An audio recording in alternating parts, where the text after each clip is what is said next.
একটি সেকেন্ড ইয়ারের মেয়ে যখন ধর্ষিতা হলো নৃশংসভাবে, তখন একটা মেডিকেল কলেজের সামনে কোথায় নিরাপত্তা ব্যবস্থা?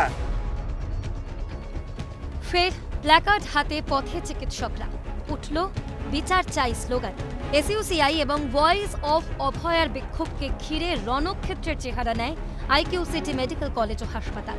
উপস্থিত ছিলেন ডক্টর বিপ্লব চন্দ্র, ডক্টর সজল বিশ্বাস সহ অন্যান্যরা। আজকে তো ওদের বাড়িতে মা বোনেরা আছে, তারা হচ্ছে সুরক্ষিত। আপনাদের তো বাড়িতে মা বোনেরা আছে, তারা আজকে কি সঙ্গে ওর বাড়ির বাইরে বেরোবে? এসইউসিআই এর কলকাতা এবং দুর্গাপুরের প্রতিনিধিরা নির্যাতিতা ও তার পরিবারের সঙ্গে কথা বলতে গেলে ব্যারিকেড দিয়ে পথ আটকায় হাসপাতালের নিরাপত্তারক্ষীরা। তারপরে শুরু হয় ধাক্কাধাক্কি। ব্যারিকেড সরিয়ে এগিয়ে যাওয়ার চেষ্টা করলে নিরাপত্তারক্ষীদের সঙ্গে বাধে ধস্তাধস্তি। পরবর্তীতে সংবাদ মাধ্যমের মুখোমুখি হয়ে রাজ্যের নারী সুরক্ষা নিয়ে ক্ষোভ উগরে দেন বিক্ষোভকারীরা। আমরা 4 জন বলেছিলাম যাব, পিসফুলি যাব, গিয়ে প্রিন্সিপালকে মেমোরেন্ডাম দেব, চলে আসব। কোনো রকম স্লোগান নেই, কিছু নেই।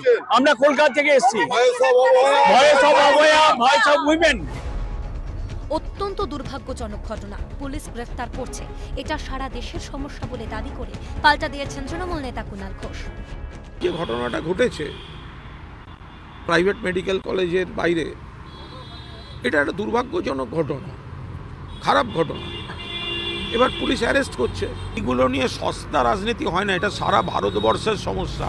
তবে এই উত্তাল পরিস্থিতির মাঝে দেখা যায়নি কোনো পুলিশ আধিকারিক বা কর্মীদের। ন্যায় বিচার কি পাবেন ওই ডাক্তারি পড়ুয়া, নাকি আর 5টা ঘটনার মতো বিক্ষোভ আন্দোলনেই চাপা থাকবে সত্যিটা? রাজেশ সেনগুপ্তের রিপোর্ট, ক্যালকাটা নিউজ।